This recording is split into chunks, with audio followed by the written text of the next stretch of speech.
મૂર્તિ પલન વિસરો મૂર્તિ જ સર્વસાર મૂર્તિ છે મારો આત્મા મૂર્તિ પ્રાણ આધાર. બોલો સ્વામિનારાયણ ભગવાનની. સભાને મધ્યે દિવ્ય સ્વરૂપે વિરાજતા અનંત કોટી બ્રહ્માંડના આધાર સર્વાવતારી સર્વોપરી ઈષ્ટદેવ ભગવાન શ્રી હરિ, વ્યાસાસનને શોભાવતા પૂજ્ય નિત્ય સ્વરૂપદાસ સ્વામી, સર્વને દર્શન દેતા એવા પૂજ્યપાદ આચાર્ય મહારાજ શ્રી, આ મહોત્સવના અધ્યક્ષ અને વક્તા એવા અમારા વડીલ ગુરુબંધુ પરમ પૂજ્ય સદગુરુ શ્રી નીલકંઠદાસ સ્વામી, ધામધામથી પધારેલા પ્રભુના પ્યારા પરમહંસો, યજમાનો અને સર્વ ભક્તજનોને જય સ્વામિનારાયણ. વાલા ભક્તજનો, જે સ્થાનમાં શ્રીજી મહારાજ ગાદીએ બેસી અને સર્વને સુખિયા કર્યા છે, આવો ભક્તો તમે દેખાવો ભૂમિ ગાદી સ્થાન ને, નમન કરકે તિલક લગાવો એ ધરતી હે વરદાન કે.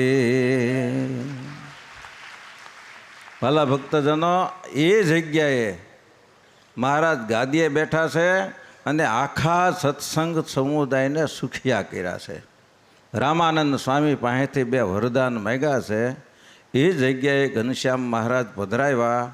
કેશવચરણદાસ સ્વામી એના 100 વર્ષ પૂરા થાય છે. વરસવા જેવું સ્થાન છે ભાઈ. ત્યાંથી વરદાન આપી અને સુખિયા કર્યા છે. એ ઘનશ્યામ મહારાજનો શતાબ્દી મહોત્સવ છે. હવે મોટા સ્વામી એવું કહેતા, વડતાલ છે ને એ તો આચાર્યની ગાદીનું સ્થાન છે, પણ જેતપુર છે એ તો સ્વામિનારાયણ ભગવાનની ગાદીનું સ્થાન છે. કે 2 દેશના હરિભક્તોએ હરખભેર આ સ્થાનમાં આવીને ઘનશ્યામ મહારાજના દર્શન કરવા જો, એવું શ્રીદાસ સ્વામી કહેતા. જે આખી જિંદગી મહારાજ શ્રી થીંગડા માથે થીંગડું, એની માથે થીંગડું પહેરીને આખી જિંદગી પૂરી કરી નાખી. મૂળ ધોતિયું કયો છે એ ખબર ન પડે એવા મહાપુરુષ. અને તે પણ સાધુએ જે ધોતિયા રીંગા હોય એનો કાપડો ટુકડો પીડ્યો હોય એ લઈને ધોઈને અને એનું થીંગડું મારે. ઠાકોરજીનો હાર હોય એ હુકાઈ ગયો હોય એમાંથી દોરો કાઢી અને એ થીંગડું મારતા હતા. અને એક પ્રસંગ સ્વામીનો એ કહી દઉં, નાણવલ્લભદાસ સ્વામીએ પાટોત્સવ હતો ને ત્યારે સ્વામીને ધોતિયું આપેલું. નાણવલ્લભ સ્વામીએ કે આજે પાટોત્સવ છે, તમે આ નવું ધોતિયું પહેરજો, બધા જ હરિભક્તો આવતા હોય તો નવું ધોતિયું પહેરો ને તો હરિભક્તો રાજી થાય. આપેલું. નાણવલ્લભ સ્વામી ધામમાં વયા ગયા. પછી 12 વર્ષ સુધી મારા ગુરુ એ કોઠારી પદે રહ્યા, એ ધામમાં ગયા. પછી 1 વર્ષ ધર્મચરણ સ્વામી, વાસુદેવ સ્વામી, 1 વર્ષ ધર્મચરણ સ્વામી, ત્યાર પછી હું કોઠારી પદે આવ્યો. મારે લગભગ 2 વર્ષ વયા ગયા છે. એ વખતે સ્વામી ધોતિયું લઈને આવ્યા. બોલો ભાઈ, કેટલા વર્ષ વયા ગયા છે. મને કે નાણવલ્લભ સ્વામીએ જે ધોતિયું મને આપ્યું હતું એ હું પાછું કોઠારમાં જમા કરાવી દઉં, મારી માથે ઋણ ન રહે ને. કે આ મહાપુરુષ, આ જેતપુરના ભાઈ, હમણાં નિત્ય સ્વરૂપ સ્વામી ન કીધું પરંપરા. અને એ ધામનો આવો સરસ મજાનો દિવ્ય મહોત્સવ છે. અમારું તો ગુરુસ્થાન કહેવાય ને એટલે અમને તો વિશેષ આનંદ જ હોય.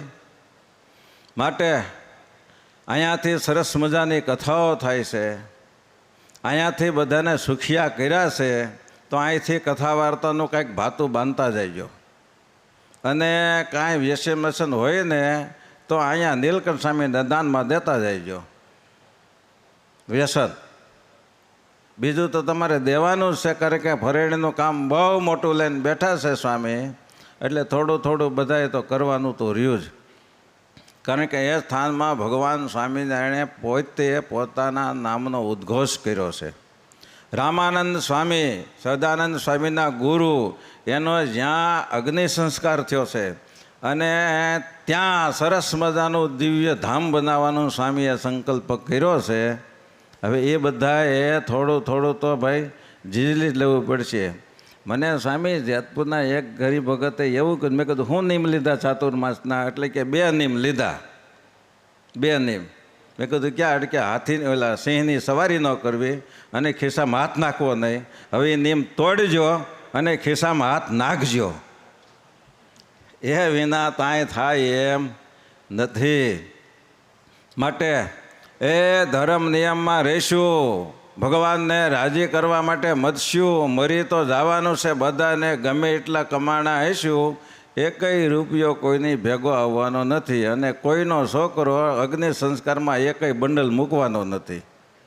આપણે હાથે જેટલું થયું એટલું જ આપણા આત્યંતિક કલ્યાણનું કામ થયું. માટે અહીંયાથી મહારાજે સુખિયા કર્યા છે. તો એક વાત તો નક્કી છે કે ધર્મ અહીંથી આપણે પાળવાનું શરૂ તો કરવું જ પડશે. ધર્મ નહીં રહે, સર્વોપરી ઉપાસના દ્રઢ નહીં થાય અને એકાંતિકી ભક્તિ નહીં થાય તો જીવનું આત્યંતિક કલ્યાણ નહીં થાય, એ નક્કી વાત છે, ન થાય. માટે એ બધું દ્રઢ કરવા માટે ભગવાનના એકાંતિક સાધુનો સમાગમ કરો અનિવાર્ય છે. અને જેટલી શક્ય બને એટલી સેવા કરી અને સ્વામીને રાજી કરજો. એટલું કરી વિરમું છું. સહજાનંદ સ્વામી મહારાજની જય.